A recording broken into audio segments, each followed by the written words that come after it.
as I was saying, yeah, the thing is, with all this stuff that I was saying with the job listings and all that,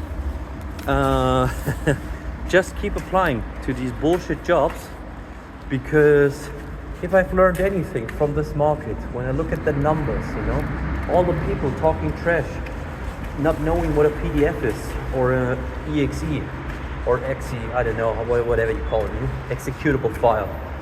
And all these people in charge, they're making 10,000 times the money that you make, and you're just sitting around and moping, and like, nobody wants me. This is like, I hate to say this, and I sound like every business coach guru or whatever, but be drastic, be insane, like stay foolish, stay hungry. I mean, I hate these what is it, elevator pitch talks and marketing, LinkedIn gooning, but there is a truth to that. If you don't, you'll end up being very sorry about this. Just give me a second. It's getting colder by the second, and my fingers are freezing off. And yeah, what am I saying? What I'm saying is that there is no reason. Oh yeah, another bus. Yeah, I missed another bus. And there will be 20 other buses that I will miss because of this shit, And there are two options. Complaining like me, like a little bitch about this stuff. Or, fuck the system.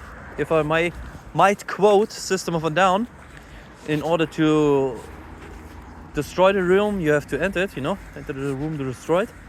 And I think I'll outsource this shit where I'll apply to Google, because yeah, the problem with, like, this is getting a cynic tone.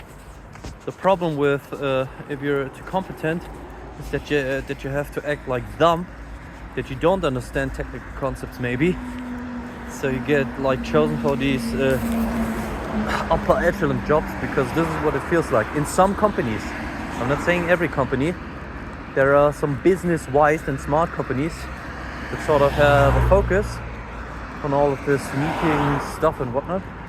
But other than that, I'd highly recommend that you apply for the most insane job titles you can imagine, because the people who say I'm utter garbage, guess what? They don't apply for these jobs because they feel like utter garbage. And I also feel like utter garbage, but the difference is like you have to emulate yourself, emulate like a pro, expert plus gold edition version of yourself, and I think this will get you there. And just live in some sort of bubble and illusion, like you're the king of the world, Oh, another bus is coming along now. Oh, this is getting good. It's like real good.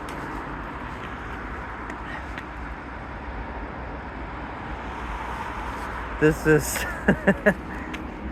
we're hitting levels we're not supposed to hit, because before that there were 3 buses heading my direction where I didn't want to go. Now there are 3 buses heading the direction I wanted to go. And yeah, like it's Thursday afternoon, and this bus company INVG, they're handling it like it's Monday morning or Friday afternoon or even Saturday, like completely overwhelmed. And I know the issue there.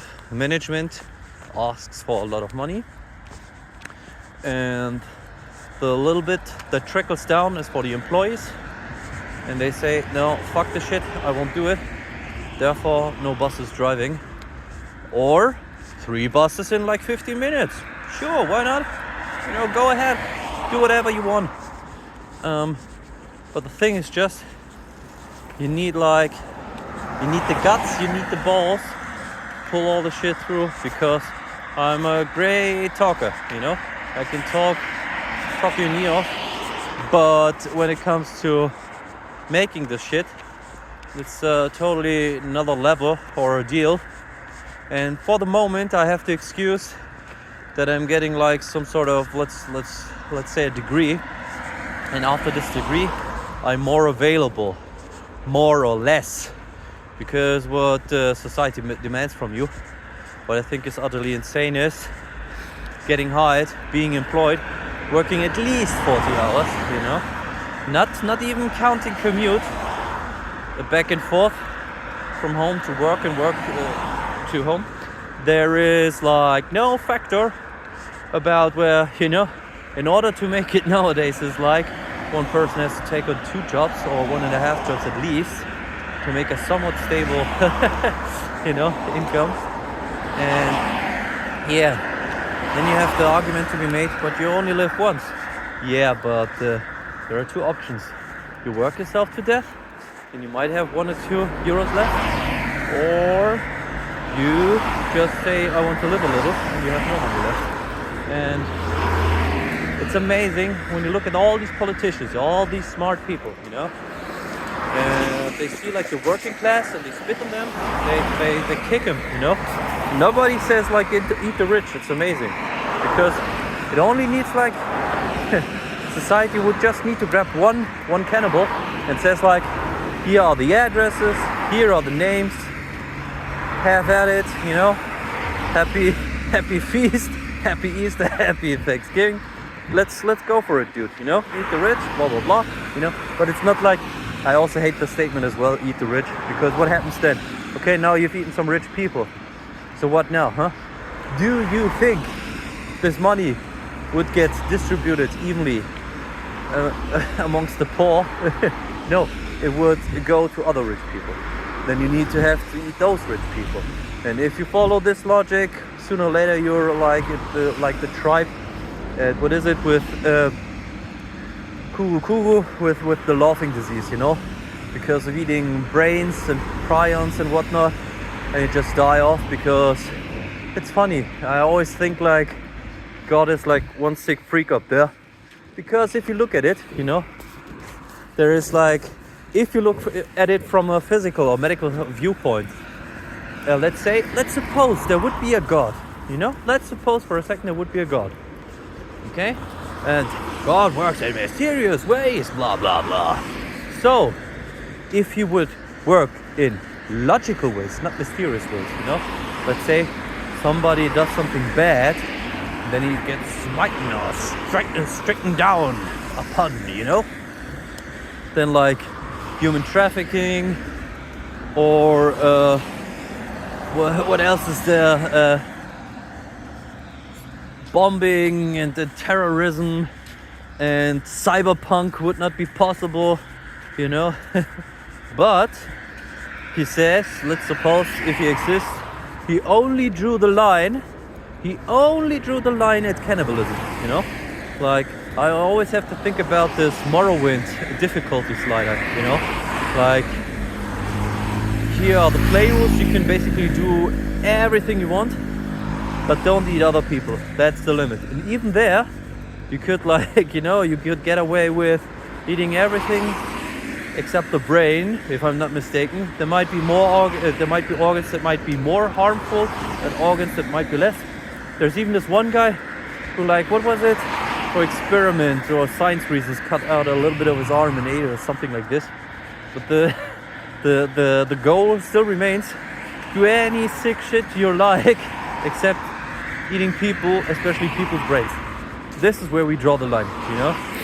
And I feel like there could be an analogy made from politicians are also allowed to like take,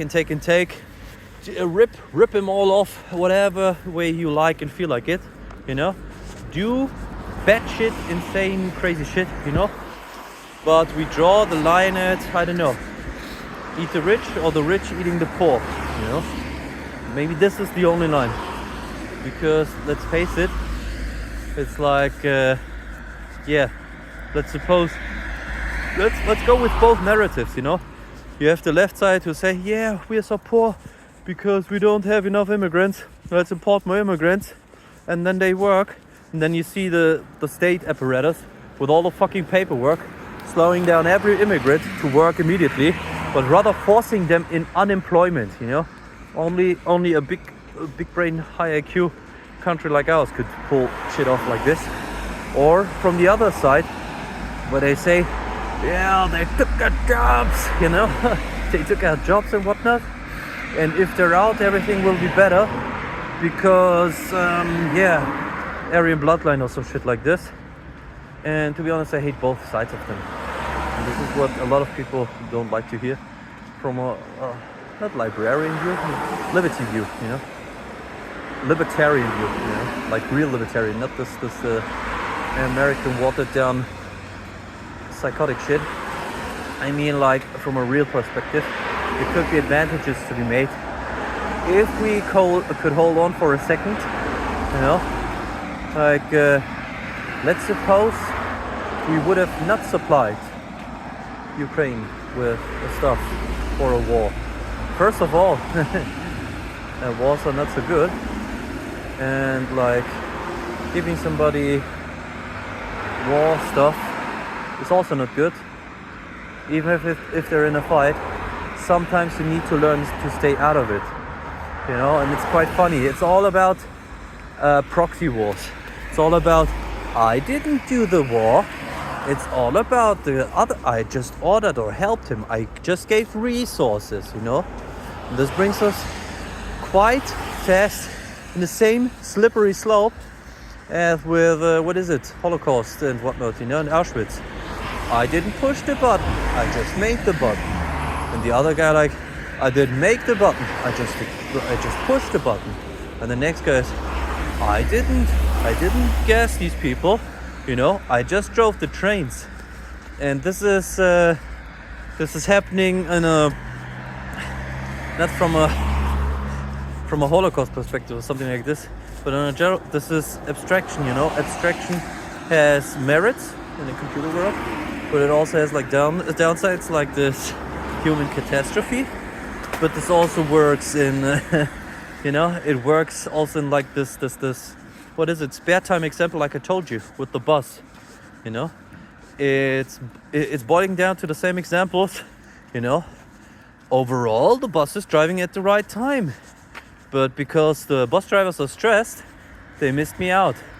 Because of the road construction and the bad signs, they also missed me out.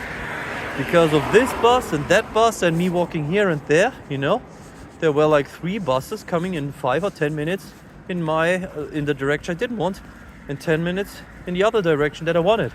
So 6 buses, 6 fucking buses, man, in 10 to 50 or let's say 30 minutes. This is like the Singerstadt. This is Etting. This is small village in a small town. So I'm seeing like 6 is like, what is it? DEFCON 5 or DEFCON 6, I don't know, the highest alert. And the same applies in your spare time. The working class, it's demanded that the working class works like 40 hours. And then after these 40 hours, like they should do paperwork and all this shit. Because this is what you do in your free time, in your spare time. Nothing better you could do. And after all this, you know, luckily 8 hours work, 8 hours paperwork. So what then? Now you're allowed to sleep. Oh, thank you very much, you know. And not just that, but also on the work conditions, you know. They're just primed to do also a menial task that slows everybody down. No productivity whatsoever. And it's just abstraction over abstraction getting sort of halted, grinded down, mocked down, you know. This is literally mocking, you know? Like taking the speed out of the sail, and everything comes to a halt. And it's funny that class colleague of mine told me the same shit today as well. Like when you look at Germany, especially Japan, you might think like hard-working people. Nah, man, we're as chill as fuck. Nobody gives a fuck ever. You know, the fourth bus. I'm missing the 4th bus right now, you know, in regards to my direction. So we're talking 7 buses right now. Maybe it's 8 or 9 or 10 or 20, doesn't matter, you know, because there is a, I suppose this is chaos on purpose, where shit should never ever work. Yeah. Why though? Why though? Why? Somebody said like, let's all be pieces of shit. Let it all decay, because it's funny, you know. And we're walking with this meme for a couple of years now, because yeah, it sucks, man. It really sucks. But it won't get better, and it also won't get better by me complaining about this shit. So this is where we draw the line, and I say goodbye and have a nice evening.